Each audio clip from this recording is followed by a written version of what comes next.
오늘 말씀은 크리스마스의 기적이라는 제목으로 말씀을 함께 나누었으면 좋겠습니다. 이 성탄절엔 많은 기적 이야기가 있습니다. 천사들이 처녀 마리아에게 나타난 것도 기적이죠. 이걸 뭐라고 부릅니까? 수태고지. 그래서 예수의 어머니 마리아가 성령으로 잉태되었다는 것을 천사가 고지해 주었다. 그래서 수태고지. 우리가 성지 순례를 하게 되면 수태고지 교회가 있습니다. 그래서 마리아가 천사의 방문을 받아서 그래서 예수를 임신하게 되었다라는 그래서 소식을 듣게 되는 수태고지 교회가 있어요. 그 수태고지도 일종의 기적이죠. 그렇죠? 또 사실 이 동정녀, 남자를 알지 못하고 남자를 경험해 보지 못한 동정녀, 이 처녀인 마리아가 아기를 낳게 되었다. 이것도 기적이죠. 또 목자들에게 천사들이 나타나서 하늘에는 영광이요 땅에는 평화라는 이 천사들의 등장도 하나의 기적이죠. 그렇죠? 또 헤롯이 2살 이하의 모든 아이를 죽이라 했을 때 천사가 밤에 또 나타나서 요셉과 마리아에게 나타나서 애굽으로 피신하라는 메시지를 준 것도 일종의 기적이라고 말할 수 있겠습니다. 그래서 이 성탄절에는 많은 기적 이야기가 있습니다. 그런데 성탄절을 즈음해서 이 성탄절의 가장 위대한 기적은 무엇일까? 잠시 오늘 이 빌립보서 2장 말씀을 가지고 이 성탄절의 기적, 이 크리스마스의 진정한 기적은 무엇일까? 천사가 나타났던 것도 기적이고 동정녀 탄생도 기적이고 이 모든 것이 다 기적인데 이것들보다 더 위대한 기적이 사실 있어요. 그 기적은 무엇일까요? 첫째는 바로 하나님이 인간이 되셨다라는 기적입니다. 하나님이 인간으로 이 땅에 오셨다. 이 기적 아니겠습니까? 예. 빌립보서 2장 6절부터 8절까지 말씀 보게 되면 우리 다 같이 읽어볼까요? 시작. 그는 근본 하나님의 본체시나 하나님과 동등됨을 취할 것으로 여기지 아니하시고 사람의 모양으로 나타나사. 쉽게 말하면 그분은 본성상 하나님이시라는 것이죠. 그런데 마땅한 하나님과 똑같은 대우를 고집하지 않으셨다라는 것입니다.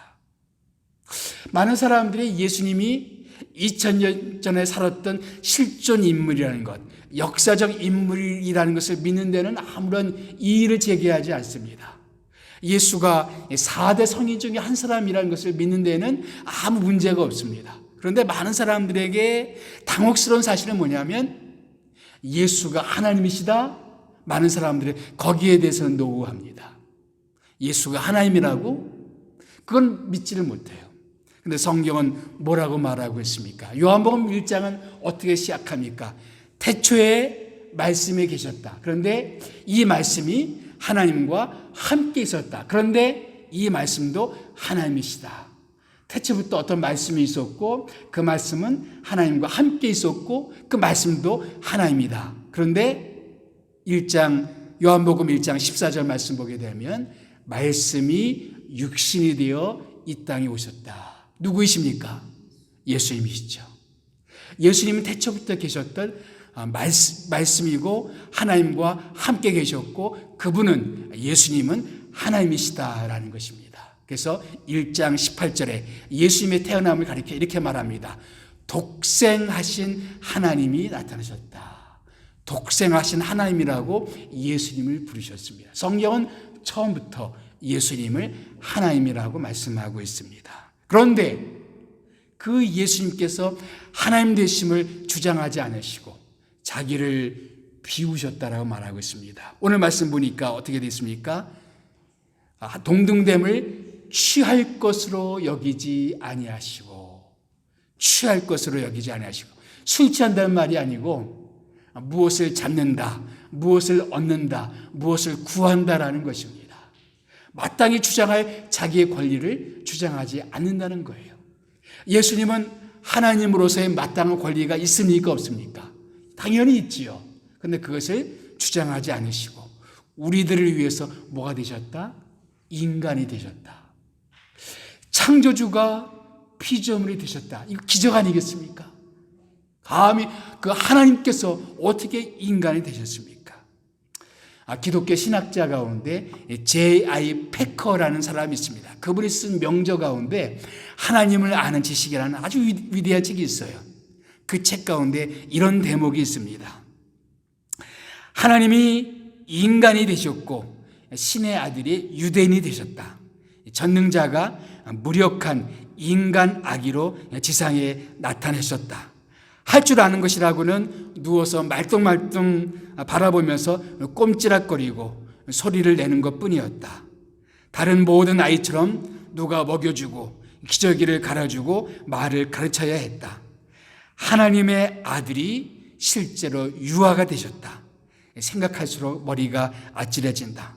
어떤 픽션에도 이 성육신의 진리만큼 기상천외한 요소가 없다라고 말했습니다.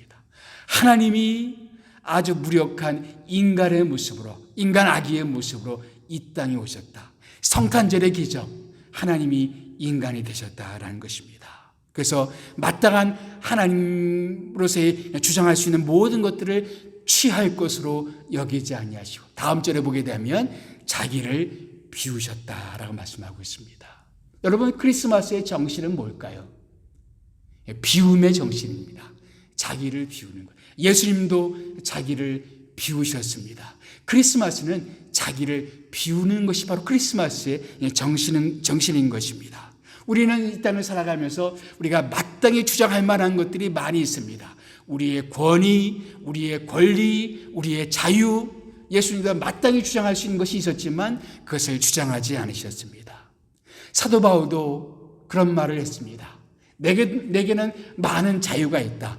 결혼할 자유도 있고, 예수님의 수제자였던 베드로처럼 결혼하여서 그 아내를 데리고 전도 여행을 떠날 수 있는 자유도 나한테도 있다. 그러나 나는 그 자유를 쓰지 않았다. 나는 또 누구처럼 정말 그 사람들이 섬겨준 것을 통해서 그렇게 일하지 않고 복음을 전할 수 있는 자유도 있었지만 나는 천막을 키우면서 일하면서 복음을 전했다. 난 나에게 많은 자유가 있지만 그 모든 자유를 나는 다 쓰지 않았다. 왜? 복음을 전하기 위해서. 우리들에게는 많은 자유가 있습니다. 그런데 그 자유를 다 쓰지 않는 것, 바로 비움이죠. 내려놓음이죠. 우리 이 땅을 살아가면서 우리는 때때로 사람들에게 섭섭한 마음, 상처받는 마음이 있어요. 왜 상처를 받는 것일까요? 당연히 내가 기대하는 것들이 있는데 그만큼 사람들이 나를 대우해 주지 않는 거예요. 이만큼 대접받을 수가 있을 것 같은데 사람들이 그만큼 나를 취급해 주지 않아요. 여러분, 마이클 샌들이라는 미국의 유명한 교수가 있습니다. 한동안 한국 사회에도 정의란 무엇인가 라는 책으로 책도 그 베스트셀러가 되었고 또 다큐멘터리 또 TV 프로그램도 많이 생겼습니다. 아주 유명한 학자죠. 이 사람이 2019년도에 쓴 책 가운데 메리트의 폭정이라는 책을 썼습니다. 근데 이 사람은 이 책을 누구를 보고 썼냐면은 미국의 트럼프 대통령을 보고 썼다 그랬어요. 이 트럼프 대통령이 가장 많이 쓰는 말 중에 무슨 말을 가장 많이 쓰냐면은 우리는 당연히 대접받을 권리가 있습니다. 이 말을 영어로 말하면 we deserve, 우리는 마땅히 대접받을 권리가 있습니다. We deserve, 우리는 대접받을 권리가 있습니다. 열심히 일한 당신 대접받을 권리가 있습니다. 자녀를 열심히 키운 부모 대접받을 권리가 있습니다. 특별히 미국 사회에서 백인들 대접받을 권리가 있다는 거예요.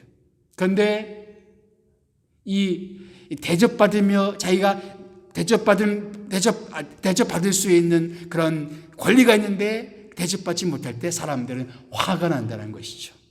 그래서 자기의 능력만큼 대접받는 사회, 이 사회를 메리트의 사회, 메리트가 당연한 권리 아니겠습니까? 그래서 메리트의 사회, 당연히 대접받을 만큼 내 능력만큼 대접받고 내가 일한 만큼 대접받고 내 가치만큼 사람들에 대접받고 싶은 거예요. 그런데 이 사회는 내 능력만큼 그렇게 나를 대접해 주지 않는 경우가 너무 많다는 거예요. 그래서 화가 나죠. 사람들은 누구 때문에 내가 이런 대접 못 받아. 그래서 누군가를 찾게 된다는 거죠. 그래서 미국 사회에서는 아시아인들, 소수민족들, 성소수자들, 난민들, 페미니스트들 이런 사람들에게 화살을 돌립니다. 트럼프 대통령의 선거 캠페인이 그거 아니었습니까? 그래서 당연히 우리는 이것보다 더 큰 권리를 누릴 수가 있는데 누구 때문에 그런 권리들을 누리지 못한다. 이렇게 이야기하는 거죠. 여러분, 근데 예수님의 정신은 뭡니까? 내가 마땅히 대접받을 수 있는 것도 내려놓는 것이 예수님의 정신이었습니다. 하나님과 동등되셨지만 동등됨을 취할 것으로 여기지 아니하시고, 내가 마땅히 주장할 수 있는 자유가 있지만 그 자유도 다 쓰지 않고, 나이 많은 사람이 당연히 대접받을 수 있는 것도 있지만 그것도 내가 주장하지 않고, 그것이 바로 비움의 정신이고 크리스마스의 정신이죠. 하나님이 인간이 되셨다. 크리스마스의 기적입니다. 또 한 가지, 크리스마스는 인간이 되실 뿐만 아니라 인간 중에서 가장 낮은 자, 다시 말하면 하나님이 종으로 오셨다는 것이 기적입니다. 하나님이 종이 되셨다.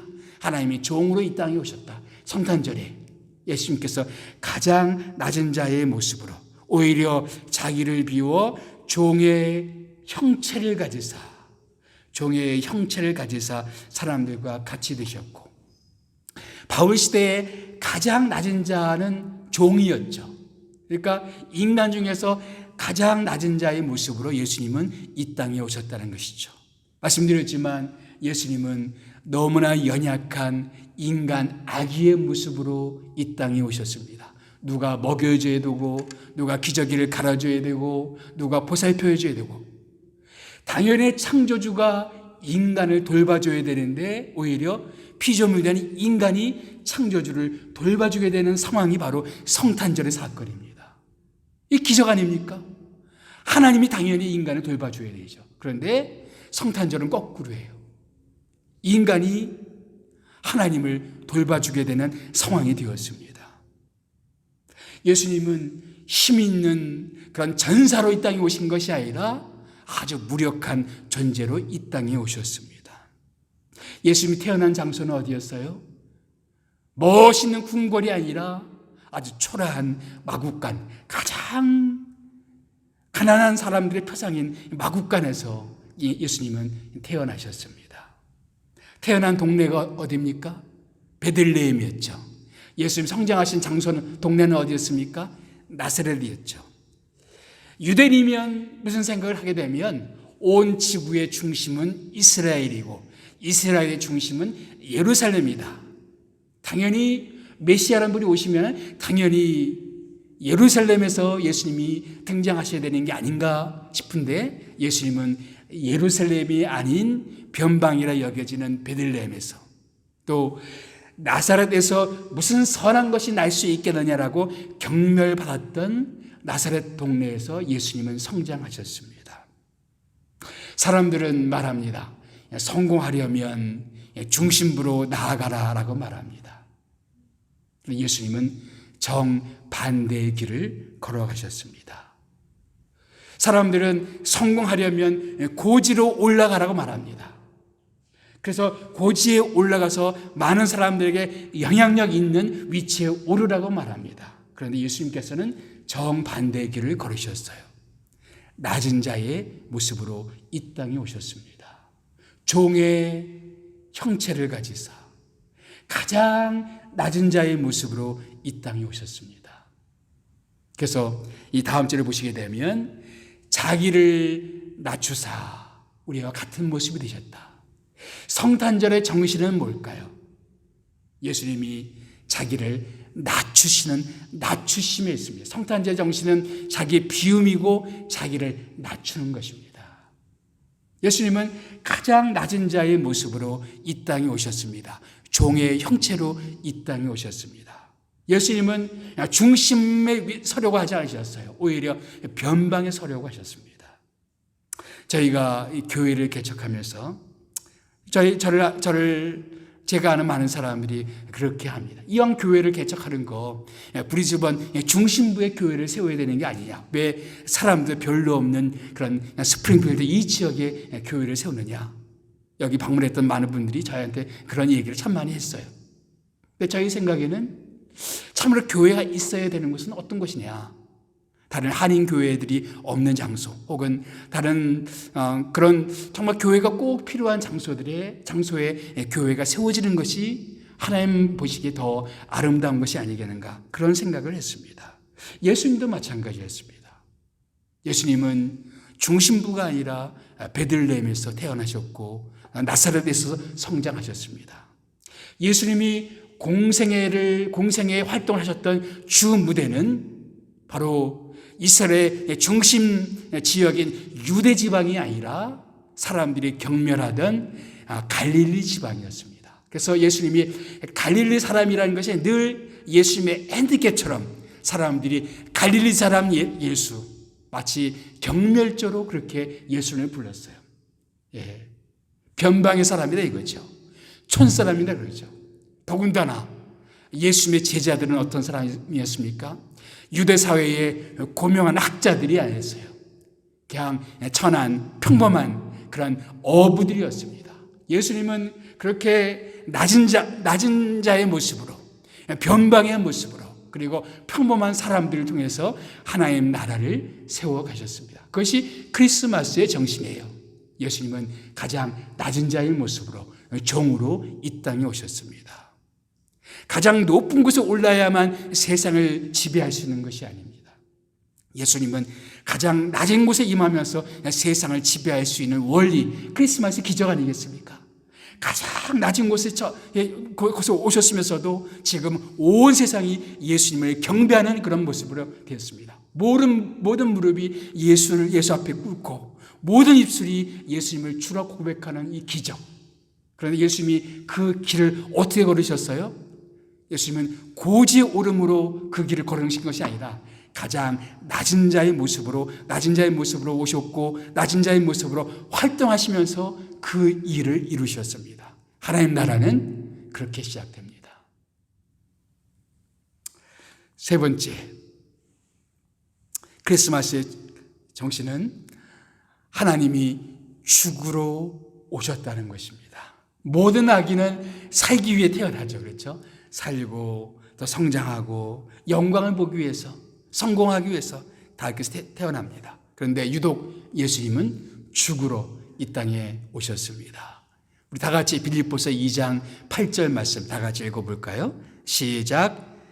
사람의 모양으로 나타나서 자기를 낮추시고 죽기까지 복종하셨으니 곧 십자가에 죽으심이라. 예수님의 오심을 생각하면서 뭘 얘기합니까? 예수님의 십자가를 얘기했죠. 누구를 대신하기 위해서? 우리를 대신하기 위해서. 모든 종교는 인간이 신을 위해서 희생하는 것입니다. 그러나 유일하게 기독교 복음만은 신이 인간을 위해서 희생합니다. 이 성탄절의 기적 아니겠습니까? 하나님이 우리를 위해서 죽으러 오셨습니다. 뭐 때문에요? 우리를 구원하시기 위해서. 그래서 예수님이 태어났을 때 천사가 요셉에게 예수님의 이름을 뭐라고 지라고 그랬어요? 예수라고 지라고 그랬죠. 그 뜻이 뭡니까?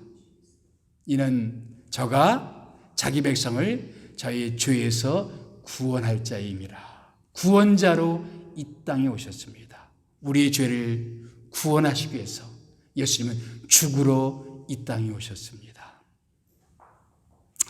여러분 혹시 영화 중에 국제시장이라는 영화를 보신 분이 꽤 많이 계실 텐데요. 거기 첫 장면은 바로 일사후퇴 흥남 철수 사건의 장면입니다. 한국 전쟁사의 가장 위대한 작전이라 불려지는 그런 철수 작전이었습니다. 이제 미군의 개입으로 메가더 사령부가 계속 북진하고 있었죠. 그러다가 중공군이 개입하게 되죠. 그래서 전세가 불리해지게 되었습니다.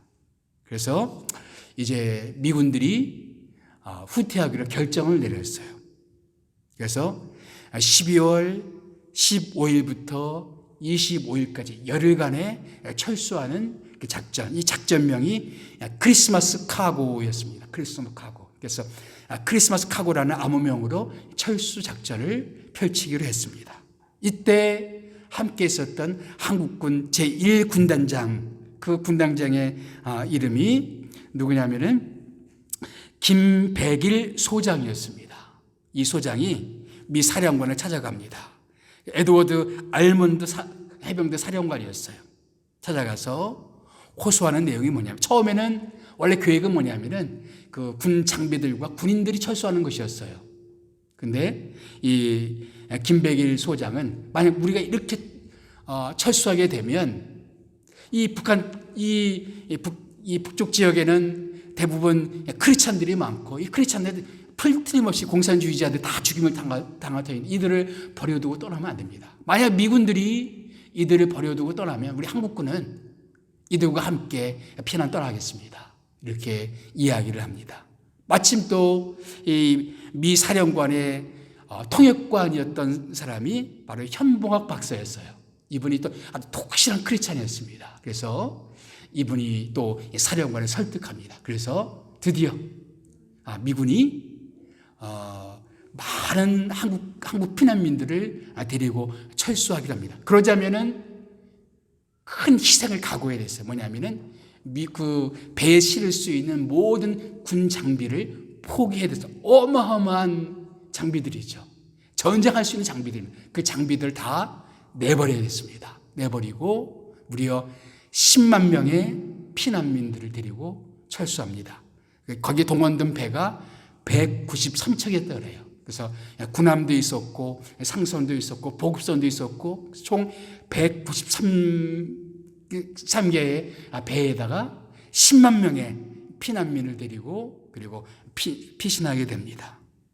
한 사람이라도 더 태우기 위해서 배에 적정 인원을 훨씬 초과해서 사람들을 실었다고 해요. 그 중에 가장 유명한 배가 어떤 배냐면은 화물선 메로디스 빅토리아호 배였는데 보급선이었어요. 원래 정규 인원은 4,000명이었습니다. 4,000명. 근데 모든 것을 다 내버리고, 이 선장도 독실한 크리스찬이었습니다. 라루라는 선장이었는데, 하여튼 이렇게 무게 나가면 다 버리고 한 사람을 더 싣기 위해서 애를 썼어요. 그래서 무려 거기에 10,000명을 초과해서 14,000명이 그 배에 탔어요. 그래서 기네스북에 올랐습니다. 단일 배로서 최대 난민을 실은 배로 기네스북에 올라와 있습니다. 지금도 그 기록을 깨지 못하고 있어요. 그래서 총 10만 명의 피난민을 싣고 이 배들이 출발하게 됩니다. 그래서 3일간의 항해를 통해서 크리스마스 아침에 거제도 장승포 항에 도착하게 됩니다. 이때 라루 선장의 일기를 보면 이렇게 기록되어 있습니다. 3일 동안 하나님이 우리와 함께 하셨다. 모든 군 장비들을 다 내버렸기 때문에 만약 공격해버리면 꼼짝없이 당할 수밖에 없는 상황이었습니다. 그런데 3일 동안 하나님이 우리와 함께 하셨다. 이것은 크리스마스의 기적이었다라고 말합니다. 근데 여러분, 진정한 기적은 10만 명을 피난시킨 기적이 아니라 온 인류를 구원시킨 기적 아니겠습니까? 예수님의 십자가는 온 인류를 피난시킨 구조선이었습니다. 한 사람도 아니고 10만 명도 아니고 예수님 때부터 지금까지 수많은 사람들의 예수를 믿기만 하면 죄 가운데서, 사망 가운데서, 심판 가운데서 구원받을 수 있는 이 크리스마스의 기적. 예수께서 이 땅에 오셨기 때문에, 그리고 우리를 위해서 십자가에서 죽으셨기 때문에 마땅히 죄를 말미암아 심판받아 마땅한 우리들이 구원받을 수 있는 이 기적. 십자가는 하나님의 기적이었습니다. 이것이야말로 진정한 성탄절의 기적 아니었습니까? 크리스마스의 정신은 비움의 정신이고 낮아짐의 정신이고 십자가의 정신입니다. 예수님의 십자가 때문에 우리가 구원을 받게 되었고, 예수님의 십자가 때문에 지금도 소망 없는 사람들, 인생의 절망 가운데 있는 사람들이 이 십자가의 복음 때문에 그들은 기쁨을 발견할 수가 있습니다. 그래서 우리는 이 성탄절을 맞이해서 우리가 예수 안에서 발견한 이 구원의 기쁨을, 우리가 예수 안에서 발견하게 되는 이 구원의 축복을 이웃들에게 전하기를 원한 것이죠. 그래서 바울 사도는 우리에게 이렇게 전합니다. 너희 안에 이 마음을 품으라. 곧 그리스도 예수의 마음이니. 낮아지는 마음, 자기를 비우는 마음, 십자가의 복음을 전하고자 하는 이 마음을 가지고 우리 크리스마스에 정말 주님께 감사하는 그런 크리스마스가 되기를 예수님의 이름으로 축복합니다. 기도하겠습니다.